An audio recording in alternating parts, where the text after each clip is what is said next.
نحمد و نصلی علی رسول الکریم. مسلمان کے تصور میں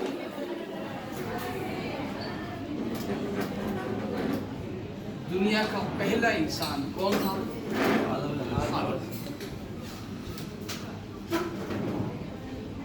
ہمارا والد پہلا انسان پیغمبر تھا. پیدا کہاں ہوا؟ جنت میں. اللہ نے ان کی زوجہ کو بھی بنایا. کہاں سے بنایا؟ اس جسم کے اس حصے سے بنایا جہاں انسان کا دل ہوتا ہے، یعنی سینے سے بنایا. جسم ایک ہے، اس ایک جسم سے ان کی زوجہ کو بھی بنا دیا. اس اعتبار سے میں کہوں کہ آسمانوں پہ پہلا جو رشتہ وجود میں آیا تھا وہ والدین کا رشتہ نہیں تھا، بھائیوں کا رشتہ نہیں تھا. وہ رشتہ کس کا تھا؟ میاں بیوی کا. جنتی رشتہ، میاں بیوی کا رشتہ. پھر اللہ نے اس رشتے کو بنایا کیسے؟ قرآن اس کی تفصیل بھی بتاتا ہے کہ حضرت حوا سلام علیہا کو بنایا، پھر سینے سے بنایا، اس حصے سے بنایا جہاں انسان کا دل ہوتا ہے. یہ بتانے کے لیے کہ مرد اور عورت دو الگ الگ جنس نہیں، جیسے حیوان الگ انسان الگ، دو الگ الگ مخلوق. مرد اور عورت دو الگ الگ مخلوق نہیں، دو الگ الگ جنس نہیں ہے. ایک جسم کے دو مظہر. مرد عورت کے بغیر ایسا ہے جیسے جسم دل کے بغیر. ہر مرد کی بڑی ضرورت کیا ہے؟ عورت ہے. جب یہ پیدا ہوتا ہے تو اس کی سب سے بڑی ضرورت اس کی ماں ہے. باپ کے بغیر بچہ رہ لے گا، ماں کے بغیر رہ سکتا نہیں رہ سکتا. اسے ماں کا سہارا چاہیے. یہی بچہ جب بڑا ہو جاتا ہے، شادی کی عمر کو پہنچ جاتا ہے، تو اب اسے پھر ایک سہارے کی ضرورت ہے. ماں کی صورت میں نہیں، بیوی کی صورت میں.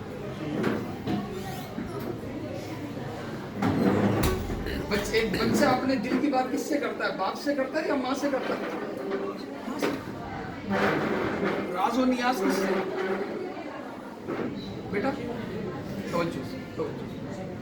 راز و نیاز کی باتیں کس سے کرتا ہے؟ جی ماں سے کرتا ہے. وہی جگہ، ماں کی جگہ کون لے لیتی ہے؟ بیوی لے لیتی ہے. اب راز و نیاز کی باتیں کس سے ہوا کرتی ہیں؟ میری اور آپ کی. امانت والی بات یا امانت کی کوئی چیز کس کے پاس رکھواتے ہیں؟ سب سے زیادہ اعتماد ہم کس پہ کرتے ہیں؟ بیوی پہ کرتے ہیں. تو ایک مسلمان کے عقیدے میں بیوی کوئی راکھیل نہیں، بلکہ یہ اتنا مقدس رشتہ ہے یا اتنا مقدس فرد ہے کہ یہ بیوی ماں کی جگہ لیتی ہے. لہذا جب دین نے اتنی بڑی ذمہ داری دی ہے تو بیوی کا ایک فرض ہے. کامیاب بیوی وہ ہے جو اپنے آپ کو شوہر کے مقابلے میں ایک درجہ کم سمجھے.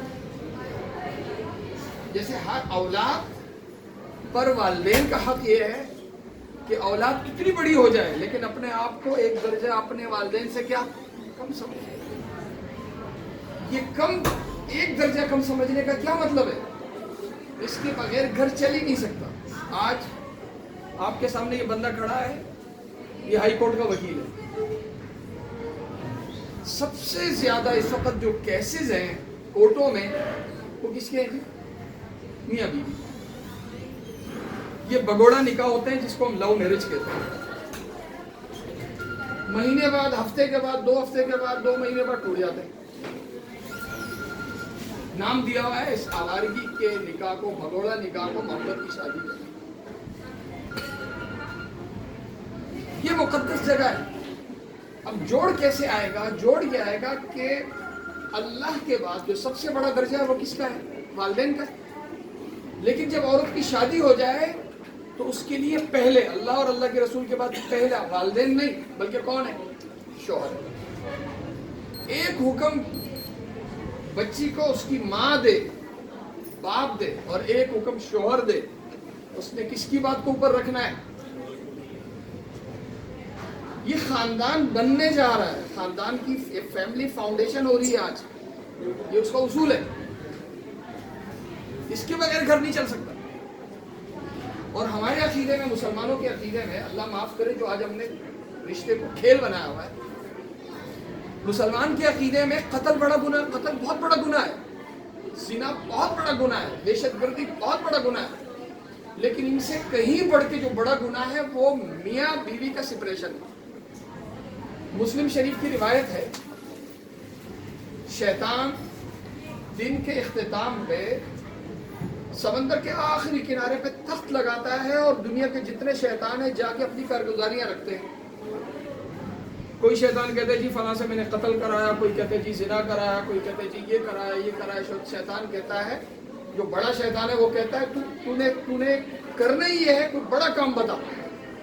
ایک شیطان آتا ہے اور وہ کہتا ہے جی میں نے میاں بیوی میں اتنی غلط فہمیاں پیدا کروائی کہ دونوں میں توڑ کروا دیا، طلاق کروا دیا. وہ اس کو قریب لاتا ہے، بٹھاتا ہے، پیار کرتا ہے، کہتا ہے کام کیا تو نہیں. یہ شیطان کوئی اوپر سے نہیں آتا، یہ کسی انسان کی صورت میں آتا ہے. اور میرا تجربہ یہ ہے کہ یہ جو جس صورت میں آتا ہے نا، گھر میں توڑ لانے والے، یہ ہمارے مرد نہیں، ہماری خواتین ہیں. ہماری خواتین ہیں، گھر کی خواتین توڑ لاتی ہیں، چھوٹی چھوٹی چیزوں کو ایشو بنانا. وہ جی بچی کو آج یہ نہیں ملا، اس کے ساتھ یوں ہوا وہ ہوا فلاں ہوا. ہماری اس مسجد میں ایک طلاق ہوئی ہے ایک چھوٹے سے مسئلے پہ، چھوٹے سے مسئلے پہ. دونوں ارب پتی ہے، یہ سننے کی بات ہے، دونوں ارب پتی ہے. لیکن کیا ہوا، جیسے ہمارے مطلب ہر گھر کے ہر بڑے کا ایک سوچ ہے کہ خواہ اگر اے سی چل رہا ہو تو بندہ کہتا ہے نا یار کیوں چل رہا ہے. خواہ لائٹ چل رہی ہو جل رہی ہو تو بندہ بولتا ہے نا یار کیوں چل رہی. تو ایک دفعہ بہو سے بول دیا کہ بیٹا یہ اے سی جب آپ باہر آؤ نا تو اے سی بند کر دیا کرو. اس نے منہ بنا دیا. دوسری دفعہ بولا، تیسری دفعہ بولا، وہ بچی چلی گئی. اپنے والدین سے کہا کہ وہ تو ایسے کنجوس لوگ ہیں کہ مجھے اے سی چلانے بھی نہیں دیتے. اور بات بڑھتے بڑھتے حضرت بات طلاق تک پہنچ گئی. کیس میرے پاس آیا، دونوں پارٹیوں کو بٹھایا. میں نے کہا کہ رات کو اے سی چلتا ہے، جی چلتا ہے. دن کو چلتا ہے، چلتا ہے. منع کب کیا؟ کہتے جی کمرے سے جب باہر آتے. تو میں نے کہا آپ لوگ اپنے گھر میں کیا 24 گھنٹے چلاتے ہیں؟ چھوٹی سی بات نے دونوں خاندانوں کو کہاں کھڑا کیا؟ طلاق.